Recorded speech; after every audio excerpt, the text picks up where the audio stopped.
ही घटना आहे अंकिताची. अंकिता खोबरगडे हिचे वय वर्ष 19 असे आहे. कढाण गावात राहणारी, सर्वांशी गोड बोलणारी, सुसंस्कृत आणि प्रेमळ स्वभाव तिचा होता. ती आपल्या आई-बाबांसोबत राहत होती. शिक्षणात चांगली असून सुद्धा घरच्या परिस्थितीमुळे ती पुढचं शिक्षण घेऊ शकली नाही. घरातील तिच्यावर खूप प्रेम केलं जात होतं. शांत, समजूतदार, प्रेमळ स्वभाव आणि भावनिक अशी अंकिता गावातही आदराने पाहिली जायची. अंकिताच्या चेहऱ्यावर कायम आनंदी हसू असायचं. सर्वांना हसवणारी अंकिता, इतरांशी जास्त न बोलणारी, पण एखाद्या व्यक्तीशी मैत्री झाली त्याच्यासाठी ती जीवही द्यायला तयार होती. अशाच तिच्या आयुष्यात एक युवक आला. तो म्हणजे अनुराग मेश्राम नावाचा हा तरुण आला. अनुराग मेश्राम सुद्धा अंकिताच्या गावात राहणारा, वय वर्ष 20 असे आहे.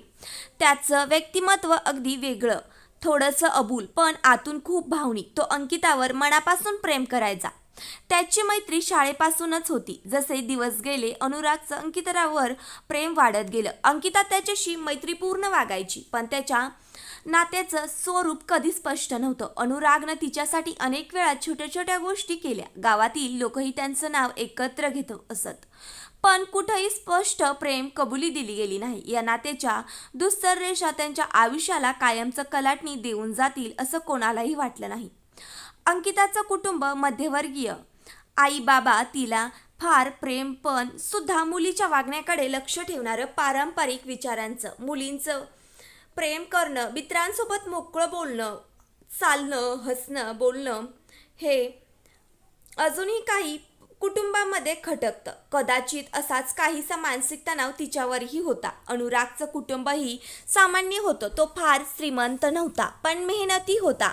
प्रेमाच्या या नात्याला समाज किंवा घरच्यांकडून स्वीकार मिळणार नव्हता हे दोघांनाही माहीत होतं. अनुराग आणि अंकिता रोज भेटायचे नाही, पण मोबाईलवर संवाद मात्र नक्कीच होत होता. मैत्रीतून निर्माण झालेलं हे नातं कुणालाच स्पष्ट करता आलं नाही. दोघंही आपल्या भावना मनात दडवून ठेवत होतं.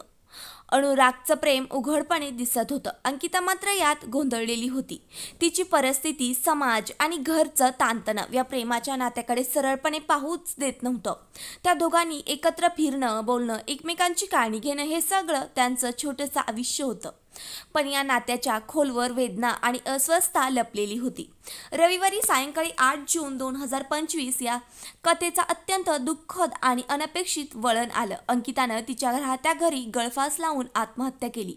घटनेनंतर तिच्या खोलीत एक चिठ्ठी सापडली, ज्यामध्ये स्पष्टपणे तिने लिहिलं होतं, माझ्या मृत्यूला अनुराग मेश्राम जबाबदार नाही, त्याला काही करू नये. ही चिठ्ठी वाचून पोलिसांनाही खूप मोठा धक्काच बसला. अंकिताने आत्महत्या का केली हे उघड नव्हतं. तिचा मानसिक ताणतणाव, समाजाचा दडपण, कुटुंबातील ताणतणाव या सर्व गोष्टी एकत्र जमून तिला हे टोकाचं पाऊल उचलावं लागलं असावं. सोमवारी 9 जून 2025 रोजी दुपारी 4च्या सुमारास अंकिताच्या अंतिम संस्काराची तयारी सुरू होती. गावातील स्मशानभूमीत तिचं शरीर अंत्यविधीसाठी नेलं जात होतं.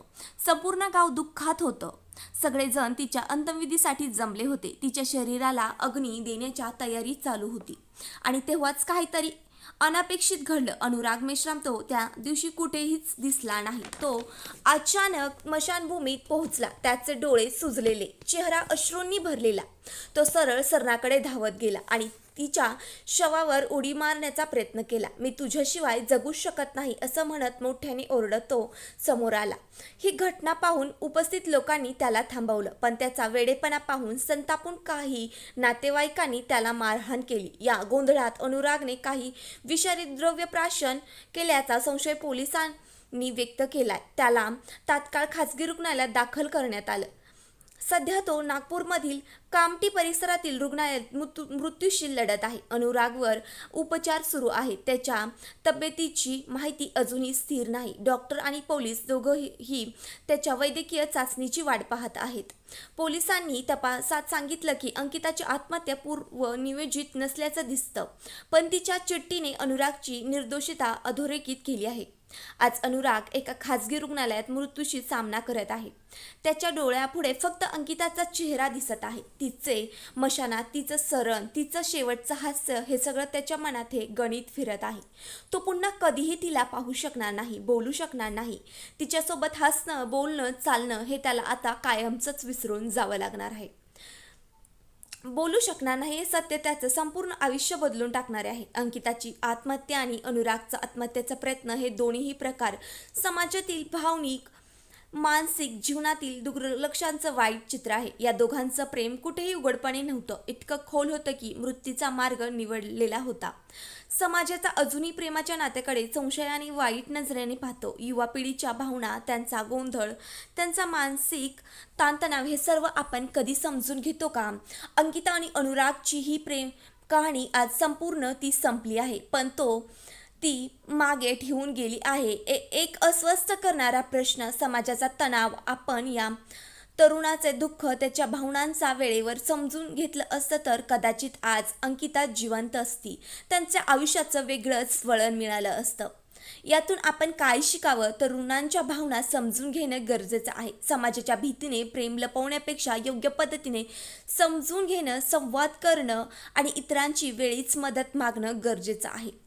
समाजाने विचार बदलायला हवेत. अजूनही प्रेमाच्या नात्याकडे वाईट नजरेने पाहणं थांबवायला हवं. प्रेम म्हणजे कोणताही गुन्हा नाहीये. वेळीच मानसिक तणावातून बाहेर पडायला शिका.